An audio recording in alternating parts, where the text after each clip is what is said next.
Jemaat Tuhan Shalom, puji nama Tuhan, kembali menyapa jemaat Tuhan lagi. Doa kami kiranya anugerah Tuhan, kemurahan Tuhan atas kita semua. Di hari yang diberkati ini, mari kita menjalani hari kita, dan sebelumnya, mari kita bersama-sama merenungkan firman Tuhan. Dan teks firman Tuhan yang saya ingin bagikan di pagi hari ini adalah Kisah Para Rasul pasal yang ke-9. Kita akan melihat ayat 17, 18, dan 19. Demikian firman Tuhan. Lalu pergilah Ananias ke situ dan masuk ke rumah itu. Ia menumpangkan tangannya ke atas Saulus, katanya, "Saulus, saudaraku, Tuhan Yesus yang telah menampakkan diri kepadamu di jalan yang engkau lalui, telah menyuruh aku kepadamu supaya engkau dapat melihat lagi dan penuh dengan Roh Kudus." Dan seketika itu juga seolah-olah selaput gugur dari matanya, sehingga ia dapat melihat lagi. Ia bangun lalu dibaptis. Dan setelah ia makan, pulihlah kekuatannya. Sebagai coba bacaan firman Tuhan, yang saya baca di saat ini adalah ayat yang merupakan sambungan dari kisah pertobatan Saulus ketika dia berjumpa dengan Tuhan Yesus di jalan menuju kota Damsyik. Pada waktu itu firman Tuhan menggambarkan dia mengalami keterkejutan yang luar biasa. Dia mendapatkan pengalaman yang membuat rohaninya termasuk fisiknya terdampak sedemikian rupa. Pada waktu itu dia kehilangan kekuatan sehingga rebah ke tanah. Lalu kemudian karena cahaya yang begitu terang benderang itu membuat matanya silau sehingga dia tidak bisa melihat. Tetapi juga secara emosi, secara rohani dia juga terdampak. Ada keguncangan yang luar biasa. Ketika Tuhan Yesus mengatakan, "Akulah Yesus yang kau aniaya itu." Tentu pada waktu itu dia mengalami keterkejutan luar biasa, keguncangan luar biasa, dan tahu bahwa apa yang selama ini dia yakini salah. Mungkin juga ada penyesalan di sana, di mana dia membayangkan wajah orang-orang yang pernah dia tangkap, orang-orang yang pernah dia sesah, orang-orang yang pernah dia penjarakan, bahkan orang-orang yang pernah mengalami penderitaan sedemikian rupa karena kehadirannya.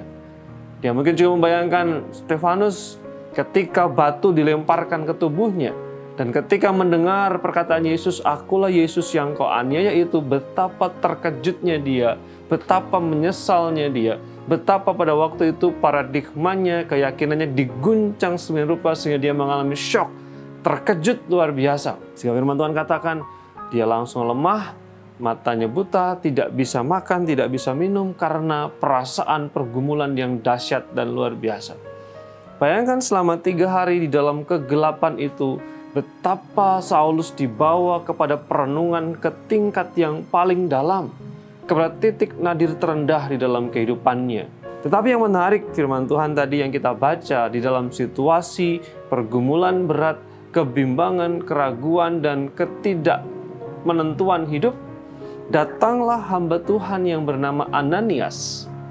Dan yang menarik firman Tuhan katakan ketika dia masuk ke rumah itu, satu pernyataan yang sangat menghibur yang disampaikan Ananias adalah, "Saulus, saudaraku." Betapa ketika Saulus mendengar suara itu, hatinya begitu digugah, hatinya begitu nyaman dan tentram bahwa di tengah-tengah kekalutan, keterkejutan itu ada orang yang memanggil saya saudara.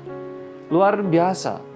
Firman Tuhan ini mengajarkan tentang bagaimana Ananias hadir sebagai pembawa penghiburan, pembawa kesejukan, pembawa pengharapan bagi Saulus.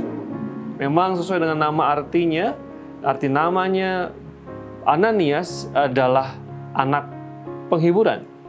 Dia hadir betul memang menghadirkan penghiburan di dalam kehidupan orang, termasuk di dalam kehidupan Saulus. Ananias, anak penghiburan, dan memang hadir menjadi penghiburan bagi orang lain. Firman Tuhan ini mengajarkan betapa pentingnya seseorang hadir menjadi penghibur, pemberi harapan bagi orang lain. Panggilan ini juga berlaku bagi kita semua. Apakah kehadiran kita menghadirkan penghiburan, menghadirkan kelegaan, menghadirkan pengharapan, menghadirkan sukacita, menghadirkan damai sejahtera bagi orang lain, atau sebaliknya? Mari meneladani figur hamba Tuhan yang bernama Ananias ini, yang hadir membawa penghiburan bagi sesama.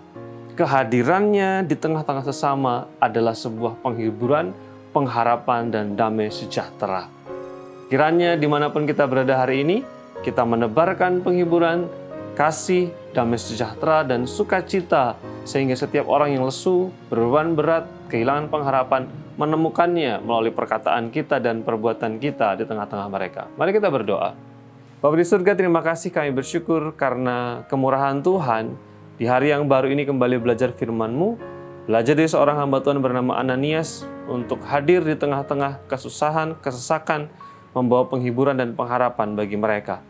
Terima kasih berkat-Mu atas kami semua, dalam nama Yesus kami berdoa. Amin.